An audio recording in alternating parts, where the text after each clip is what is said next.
네, 오늘 이렇게 전문가를 모셔서 보험을 아주 샅샅이 뒤져보겠습니다. 자, 그런데 우리가 가입해야 할 보험은 알겠어요. 꼭 가입하지 않아야 할 보험을 또 수두룩 빽빽 가입해 두신 분들이 있어요.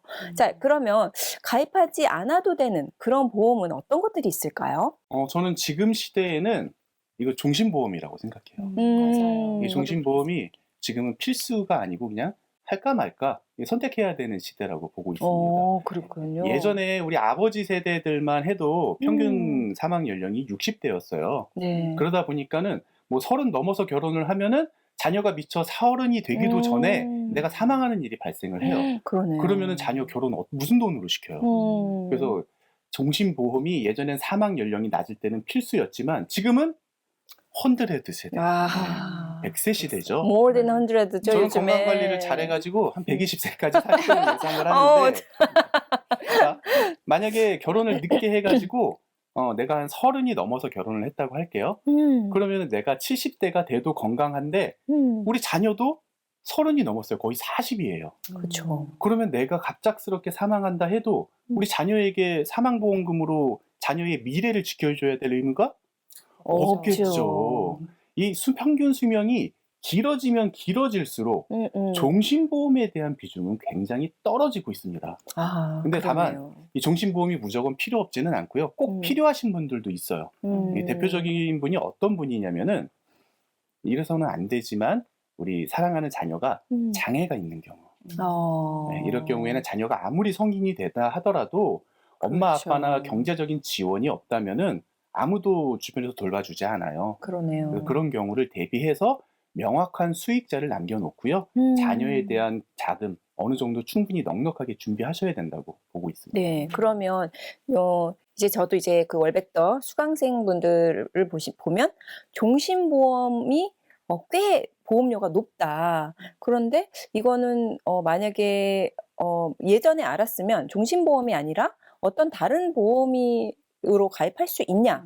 이렇게 물어보시고 갈아탈 수 있냐? 이렇게 물어보시는 분들이 있어요. 이 종신보험이 비쌀 수밖에 없는 이유는 있습니다. 네. 이 보험은 굉장히 어려운 얘기 할 거예요. 예, 수학적인 상품이거든요. 그러니까 대수의 법칙이라고 아시죠?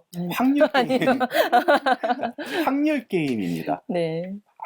암보험 제일 비싸다 그러잖아요. 암보험이 왜 비싸요? 많이 많이 걸리니까. 걸리니까. 다른 이유로 얘기하자면 보험회사에 들어왔던 돈을 그만큼 많이 나가니까. 그렇죠. 자, 발생 확률이 이 성인 남성 같은 경우는 5명 중에서 3명이 암에 걸립니다. 맞아요. 자, 그런데 인간이 태어나면 사망할 확률은 몇 %일까요? 100%. 그렇죠, 100%죠. 네. 발생 확률이 100%라면 보험회사에 들어왔던 돈이 100% 나간다. 나가네요. 맞아요. 그러면 당연히 보험료가 비쌀 수밖에 없죠. 맞아요. 근데 앞서서도 얘기했지만 평균 사망 연령이 길어졌어요. 그래서 나는 그때까지 필요 없고 사망보험금 70세까지만 필요해. 이렇게 기간을 정해놓고 사망보험금을 집중적으로 보장받는 보험이 바로 기간을 정해놓는다. 정기보험이에요. 네. 종신보험에 비해서 많게는 5배까지 저렴하고요. 5배. 심지어는 사망보험금도 굉장히 크게 들어갑니다.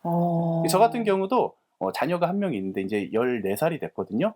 아기를 위해서 뭘 해주면 좋을까 하다가 저에 대한 보험을 많이 준비를 하면서 정기보험을 좀 넉넉하고 여유 있게 준비했습니다. 그래도 종신보험에는 훨씬 못 미쳐요. 그러면은 정기보험을 나이를 어느 정도?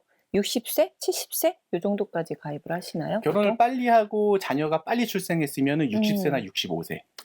그리고 내가 한 40대 가까이 돼서 결혼을 했다 하시면 70세까지만 하셔도 자녀가 30이잖아요. 그렇죠. 그럼 이때까지만 사망보험금을 준비하시면 자녀에 대한 준비는 넉넉하게 하실 수 있습니다. 그러네요. 좀 서운하실 것 같아요, 어머님들이. 왜 배우자에 대한 얘기 안 해요? 기본적으로 사망보험금은 네. 배우자에 대한 것보다는 배우자보다 더 많이 오래 미래를 챙겨야 되는 자녀에 대해서 준비하는 게 맞습니다. 서운해하지 마세요. 알겠습니다. 그 다음에 우리가 이제 보험을 가입을 해 놓긴 했는데 이제 어떤 시점에 됐을 때 보험을 전체적으로 어떻게 가입을 했는지 한번 살펴보고 리모델링을 해야 되는데 사실 대부분은 자, 증서가 어딨나요? 이렇게 물어보시면은 자, 이제 머리 한번 긁고 네. 모르겠다라고 얘기하시고 집에 있는 거 뒤져봐도 제대로 구비가 안 돼 있습니다. 자, 그래서 일단 여러분이 보험 증서를 일단 챙기시고요. 자, 그다음에는 보험 리모델링 팁을 알아야겠죠. 네. 그래서 그 보험 리모델링 팁을 좀 알려주시면 도움이 많이 될 것 같아요. 저 같은 경우에는 이제 상담을 할 때 보면 갱신하고 비갱신에 대한 보험에 대해서 궁금해하시는 분들이 굉장히 많으시더라고요. 그래서 갱신만 갖고 계신 분들은 비갱신으로 조금 이제 나누고 싶다. 또 비갱신으로 갖고 계시는 분들은 또 갱신으로 좀 나누고 싶다 해서 이렇게 리모델링을 하는 경우가 꽤 있는데 저는 그렇게 생각해요. 갱신도 그렇고 비갱신도 그렇고 어느 담보가 좋거나 나쁘거나 하지 않고 그냥 나에게 맞는지 안 맞는지 요거의 차이점만 있다라고 생각을 합니다. 그래서 갱신도 적절하게 있고 비갱신도 적절하게 있다면 나에게 좀 굉장히 적합한 보험이라고 생각을 하는데 그래서 이렇게 리모델링을 할 때는 우리가 암 같은 경우에는 90일 면책 기간이 있기 때문에 지금 있는 보험을 줄이더라도 지금 있는 보험을 해지하게 되더라도 이거를 바로 해지하지 않고 지급 정지만 잠깐 해둔 상태에서 다른 보험으로 새로 업그레이드를 하고 이 보험이 남아 있어서 혹여나 이 기간이 지나는 그 사이에 그럴 리는 없겠지만 내가 암에 걸렸을 때 무슨 일이 생겼을 때 이 담보로 해서 받을 수 있도록 그 기간을 조금 시간을 벌어두는 그런 것이 필요하다라고 저는 생각해서 꼭 고객분들한테 그렇게 설명을 해드리고 있어요. 네. 그런 팁이 있습니다. 네네, 맞아요. 그러니까 지금 이제 구독자분들은 면책 기간 또 뭐야 이렇게 얘기하실 수가 있는데 만약에 지금 제가 가지고 있는 암보험을 이제 정지를 시켰어요. 그리고 이제 새로 가입했어요. 근데 새로 가입한 그날 재수없게 암인 걸 알게 됐어요. 자, 어떻게 되죠? 못 받습니다. 그러니까 그 면책 기간 90일이라는 거는 90일 동안은 이제 암에 걸려도 보험금을 탈 수가 없는 상황이 됩니다. 그래서 그 전에 보험을 바로 해지하지 마시고요. 미납하시면요, 한 2개월까지는 네, 유지가 됩니다. 맞나요? 네. 그래서 그러면 자, 총 3개월이에요. 새로 들었을 때. 그리고 그 전 보험은 살아 있어요. 자, 2개월은 가지고 있으니까 겹치고 있죠? 만약에 이 사이에 걸리면 그 전 보험에서 타시고요. 자, 새로 가입했지만 여기 1개월은 비게 돼요. 죄송해요. 1개월은 비고 이제 시작하는 그 새로운 보험으로 보험금을 타시게 됩니다. 그래서 이 부분이 아주 중요한 부분이라서 혹시 가입하고 리모델링 하실 때 이 면책 기간을 꼭 이용을 하시기 바랍니다. 또 어떤 것이 있을까요?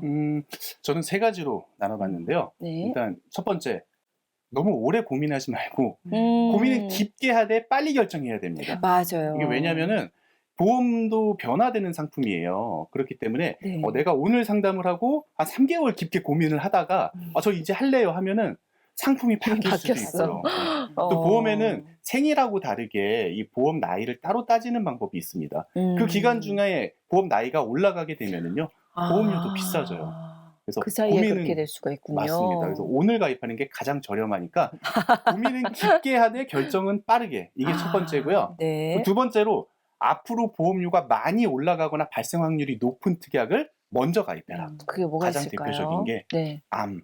저도 암 너무 무섭거든요. 맞아요. 근데 암은 우리나라 국민 대부분이 다 얼마나 무서운지 알 거예요. 그러게요. 근데 최근 들어서 10년 사이에 발병률이 굉장히 높아지고 있는 질환이 있습니다. 바로 뇌혈관과 심장혈관인 허혈성 심장질환. 이거 왜 높아졌을까요? 발견율이 빨라진 거죠. 발견율이 맞아요. 빨라서. 첫 번째로 의료기술이 워낙 발달하다 보니까 조기 발견율이 높아졌고요. 그리고 두 번째, 이게 가장 큰 원인인데요. 맵고 짜고 단 거. 식습관. 네. 제가 좋아하는 맞아요. 치킨 좋아하시죠? 네. 곱창 좋아하시죠? 네. 네. 너무 좋아하죠. 이거 먹고 운동 많이 하세요? 아니요. 바로 자야죠. 그게 제일 행복하죠.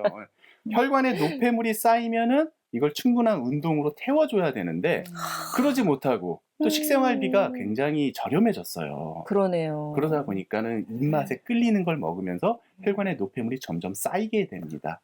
특히 20, 30대의 혈관 진단 비율이 굉장히 높아지고 있어요. 이게 무슨 얘기냐면 지금 10년보다 앞으로 10년, 20년이 지나고 나면은요, 이 혈관 질환에 대한 진단비 비용은 보험료가 계속 올라갈 수밖에 없네요. 이게 선진국병 중에 하나입니다. 당뇨와 더불어서. 그래서 암과 뇌혈관, 심장혈관에 대한 진단 자금은 빨리 그리고 충분히 여유 있게 가입하는 게 좋습니다. 그리고 이제 마지막 세 번째는요. 이 실손보험은 안타깝게도 좋은 보험이긴 한데 계속 갱신형으로 올라가요. 맞아요. 그래서 이게 나중에는 얼마까지 올라갈지 저도 예측이 불가능합니다. 그렇다고 없애면은 안 돼요. 반드시 가져가야 되는 보험인데 나중에 실손보험이 너무 올라갈 거에 대비해서 비갱신형 질병수술비를 넣어두면은요. 나중에 치료비 혹은 실손보험이 없다 하더라도 어느 정도의 의료비는 충분히 보완을 할 수가 있습니다. 이 질병수술비에 대한 것, 특히 앞서 얘기했지만 네. 비갱신으로 이 질병수술비 오르지 않는 비갱신형으로 미리 준비하시기를 추천드리겠습니다. 만약에 실비가 없으면은 그 질병 그거로 가입해요. 보완해야 되죠. 네, 그게 없다면? 실비가 가장 기본이긴 하지만 없다면? 네, 없다면 혹은 있어도 보완하면 더 좋고요. 요즘에는 실비가 너무 오르죠. 그래서 좀 부담스럽기는 해요. 맞아요. 그래서 실비가 저희 수강생들도 실비는 당연히 있겠지. 암보험이나 뭐 다른 보험은 없어도 실비는 당연히 있겠지 하고 제가 한번 검토를 해봤어요. 그런데 실비가 없는 분이 너무 많은 거예요. 아직까지 있으세요? 네. 많으시더라고요. 네. 자동차 사고서 안전벨트 없이 다니는 거랑 똑같습니다. 네, 그래서 너무 놀랬고, 자, 실비도 없고, 제가 이제 뉴스를 보니까 실비도 이제 개편이 몇 년에 한 번씩 되더라고요. 왜냐면 이제 보험 청구를 많이 하게 되면 보험사 입장에서 손해가 본다면 당연히 개편을 하겠죠. 그래서 개편될 때마다 사실 보험은 그렇다고 하더라고요. 예전 보험이 가장 좋다. 그렇게 얘기해서 방금 말씀드린 그 보험도 최대한 빨리 좀 알아보시고 가입하시는 게 좋고, 자, 지사장님이 말씀하신 대로 만약에 내가 그 보험이 가입이 안 된다 그러면은 질병 수술비 그 미리미리 이제 비갱신으로 대비를 해두시기 바랍니다. 자, 많은 팁을 알려드렸어요. 자, 그리고 저는 이제 이 보험 관련돼서 공부도 많이 하고 또 제 책에 정말 많은 페이지를 보험 관련된 내용을 할애를 했습니다. 자, 그 중에서 제가 인터넷 보험으로 가입하세요 라고 말씀을 드렸어요. 그래서 저도 이제 인터넷 보험을 가입을 했는데 맞나요? 구독과 좋아요. 알람 설정까지 눌러주세요.